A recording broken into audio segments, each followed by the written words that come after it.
Hey nigga, I know you care about ghost shit, pretty things, but like, can you tell me what you don't give a fuck about, nigga? Like, what don't you give a fuck about, nigga?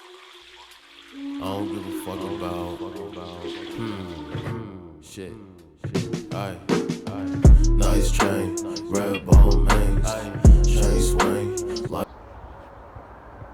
Alright, got everything out. This is gonna be the last part 2, if you want to call it that, of modifying these cab corners for a single cab. So when I was trying to take it out right now, that one tack broke, just came off. No big deal. Like I said, this is not reinforced or anything. That's what we're gonna be doing right now. I already did another one again, that way I kind of know what I'm telling you guys. So you're just gonna need the plastic welder again, this thing, got the broken one, and you're gonna need to buy this staple gun. Basically, it's almost exactly what it sounds like. It has staples you add to these tips right here, and then they look like this. So you add these staples to the end of it, and just how you probably already can imagine, you just staple them all the way across. So that's what I'm going to do right now. I'm going to re-tack this thing just real quick, just so it's level, and then we're going to add a bunch of these staples right now. I'm going to show you guys how to do that. Hey, pretty things, kick a bitch, call me Luke Kane. Alright, we're just tacking it up. Now it's one piece again, solid, whatever. Now we gotta reinforce it. Now, like I said, 20 something on Amazon. Come with these staples.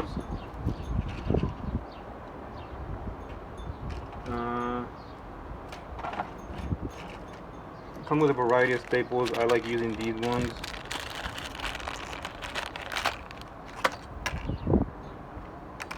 These ones right here.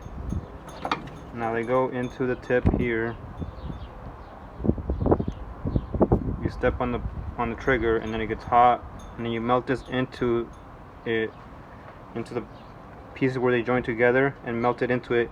Just be careful not to go all the way through it, because otherwise it will go all the way through and it'll come out the other side, and then you gotta fix that later on, which takes just takes a little bit extra time. So make sure you don't go all the way through. Go a little bit in. I already did one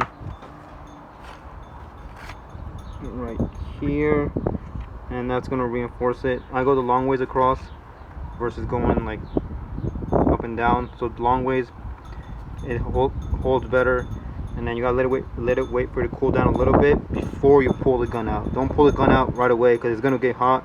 It will be hot, and it will just come out with the gun. So you gotta let it cool down a little bit, and then come out. Dumb bitch, give me dumb brain, y'all. Wrist wet like rain. Nike swoosh, white cocaine. Iceberg, that's Gucci Mane. Tall racks, like Yao Ming. For school, I don't fuck with rules. Laid back, nigga, always keep a tool.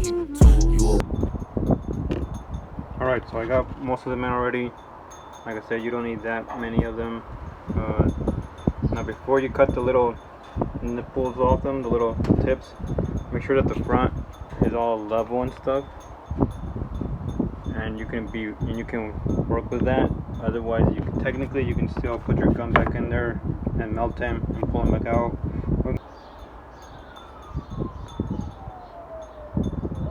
Alright, so now staple tips are cut. They're still a little bit sticking out, which I gotta shave down. That's something you can do later on. You can either get some sandpaper or a buzzing wheel, or use the same cutting wheel or something, but I mean, that's kind of least of my worries right now. So now the hard part now is going to be trying to fill in these gaps, and we're going to do it from the back side, obviously.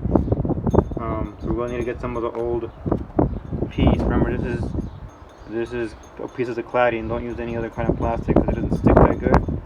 So use any leftover pieces that you cut off or didn't use, and you're going to try to fill in these gaps. You push it through, but don't push it where it comes out too much on the other side. Kind of like, see how it kind of pushed out right there a little bit? That's kind of what you were looking for, but throughout the whole area, anywhere where there's a gap in it. And then do that all the way around, top and the bottom part, and then we're almost done after that point. Honestly, it just step takes a little bit because it's kind of a pain, kind of pushing it in, and you're not gonna get it all the way in there. But I feel like if you push some in there, it kind of bonds it together in a way. So what I'm gonna do is I'm gonna do the same thing I was doing the first time. So I can find a spot, kind of like right here. Go back and forth like this, and then try to. I'll add a piece of this thing, and kind of just push it in. I'll put a time lapse so I can see how you can see how I do it. Pussy nigga, you a fucking fool. Wait, hold up. Bitches look at me like I am a jewel. I be posting with your bitch in the pool.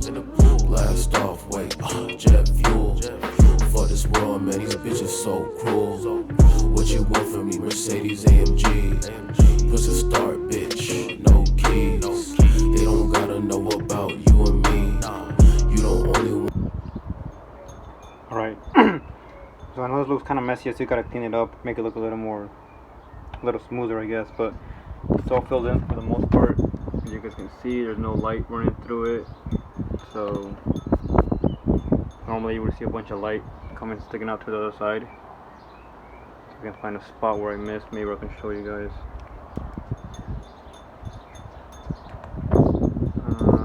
Like down there, see how there's light coming to it? Nothing coming up here. So it's kind of filled in. You can kind of see the grooves in it. So there we go. Almost done. Now in the back you can take the welding gun and just smooth all these things out, melt it, just make it look a little nice if you want. Now we're gonna sand the front, and this is like the second to last step now. Sand it all, because we're gonna put in. So this is where people might have a different method, I guess. But I ended up using Bondo glass to fill in these cracks. That's what I'm gonna do right now. If there's a better way, just let me know. But this is already pretty stiff already, like this. Like this is not bendy. So now next step is sand everywhere where you're gonna put it. So basically all these edges where they meet, everywhere right here in the middle, and then I'll show you guys once it's done. When I know, when I trust, baby, you my angel in a stardust. Niggas always wanna act so tough. Alright, so everything's sanded down. That way you can see, like, right here, it's all level now. So now we're going to add. So I'm gonna use this Bondo glass stuff. You can use whatever you want. I feel like this is gonna help it stiffen up a little bit.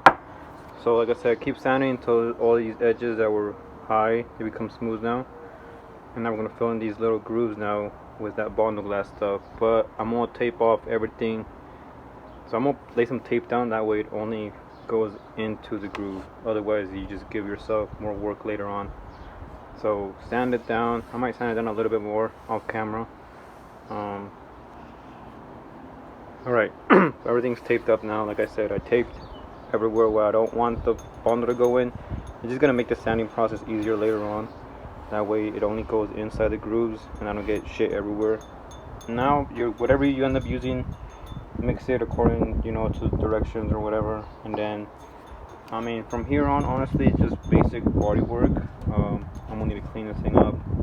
So add this, spill it on something. I use an old license plate, and then add your hardener. Add a little bit, because if you add too much, it'll harden real quick, and then you don't have time to play with it. So you waste a bunch of shit.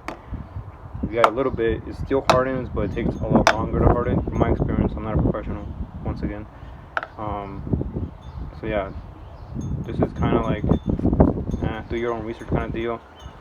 And then you smear it around, mix it up real good, and then you go in here, lay it on there, and you kind of push into those grooves like that. And then from there on, you're like I'm gonna say 80%. You still gotta primer it and paint it, but Get out, see the cuz. I'll be with my soldiers eating chicken wings. Nigga, you can hang, this is not your game. Black fit, Gosha, gold fangs.